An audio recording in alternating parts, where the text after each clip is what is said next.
महाराष्ट्राच्या इतिहासामध्ये, देशाच्या इतिहासामध्ये सुवर्ण अक्षरानं लिहिण्यासारखा आजचा दिवस आहे। पुण्यश्लोक अहिल्यादेवींचं काम हे अखंड देशभर आहे। हिंदू धर्माचं रक्षण असेल, जेव्हा जेव्हा हिंदू धर्मावरती आक्रमण झालं तेव्हा संरक्षणाचा पदर हा अहिल्यादेवींनी हिंदू धर्मावरती धरला। जेव्हा जेव्हा मोगलांनी आक्रमण केली, मंदिरं उद्ध्वस्त केली, त्या मंदिरांचा जीर्णोद्धार असेल, मूर्त्यांची तोडफोड केली, त्या मूर्त्यांचं जीर्णोद्धार असेल, हे इतकं मोठं काम पुण्यश्लोक अहिल्यादेवीने केलेलं आहे। एका हातात शस्त्र आणि दुसऱ्या हातात शास्त्र घेऊन अहिल्यादेवींनी राज्यकारभार केला होता। 300वी जयंती आहे, त्रिशताब्दी जयंती आहे। माननीय राज्याचे मुख्यमंत्री माननीय देवाभाऊंचं मी समस्त अहिल्या भक्तांच्या वतीनं विशेष अभिनंदन करेन, आभार व्यक्त करेन की अहिल्यादेवींच्या विचारावरती हे सरकार नुसतं बोलत नाही तर कृती करतंय, विचारावरती चालतंय, हे वारंवार सिद्ध होतंय।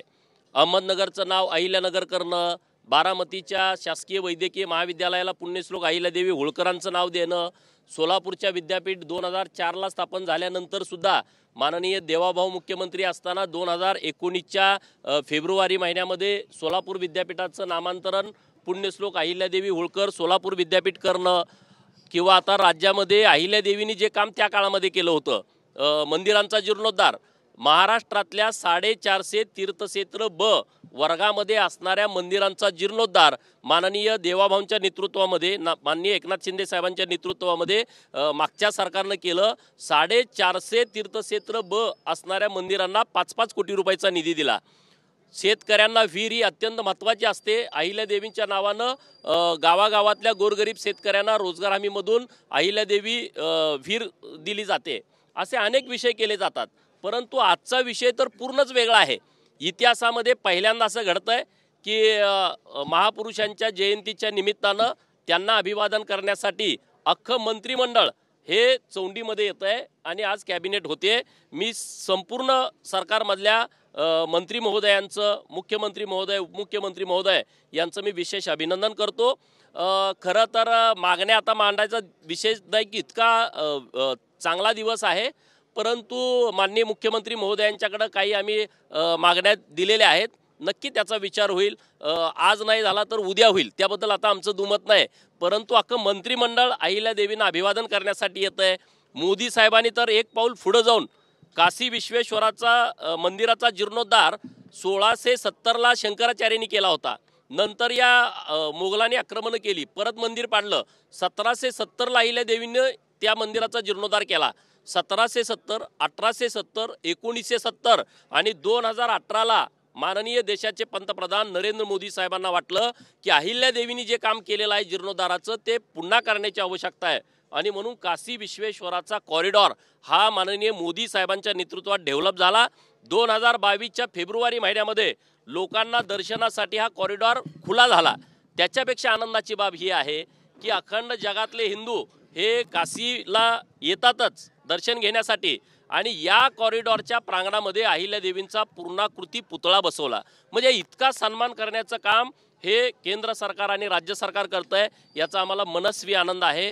खूप खूप स्वागत सर्व मंत्रिमंडळातील सदस्यांचं। तुमच्या दोन प्रमुख मागण्या ज्या मान्य झालेल्या होत्या, एक अहिल्यानगर म्हणून नामकरण करणं, दुसरं चौंडी या ठिकाणी तुम्ही मागणी केली होती कॅबिनेट बैठक व्हावी, तीही आज पूर्ण होते।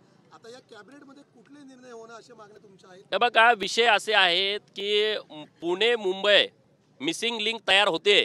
माननीय मुख्यमंत्री महोदय, माननीय उपमुख्यमंत्री महोदय, नगर विकास यांच्याकडे आम्ही विनंती केलेली आहे।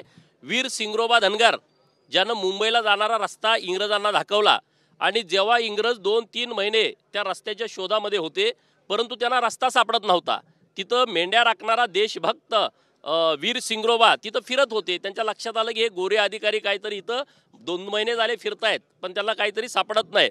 मग त्यांनी मध्यस्थामार्फत विचारलं, तुम्हाला नेमकं काय हवं आहे? तर ते म्हणले, आम्ही मुंबई महाराष्ट्राला जोडण्यासाठी वाट शोधतोय, ती आम्हाला सापडत नाही।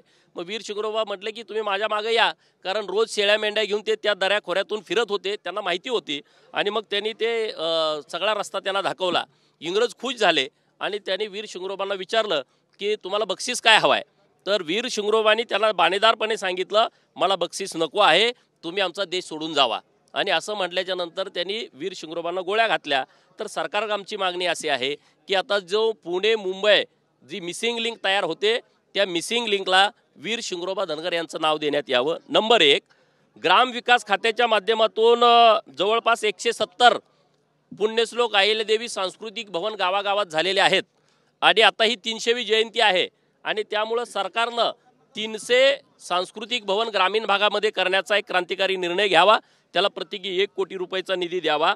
नगर विकास खात्याच्या माध्यमातून माननीय मुख्यमंत्री महोदय आणि उपमुख्यमंत्री महोदयांना मी पत्र दिलं आहे, विनंती केली आहे की नगरपंचायत, नगर परिषदा आणि महानगरपालिका या ठिकाणी अहिल्या भवन नाही आहेत आणि त्यामुळं नगर विकास खात्याचं बजेट पण चांगलं असतं, मोठं असतं. तिथल्या आमदारांना बरोबर घेऊन प्रत्येक नगरपंचायत, नगर परिषद आणि महानगरपालिका या ठिकाणी एक पुण्यश्लोक अहिल्यादेवी होळकर सांस्कृतिक भवन हे नगर विकासच्या माध्यमातून करावं.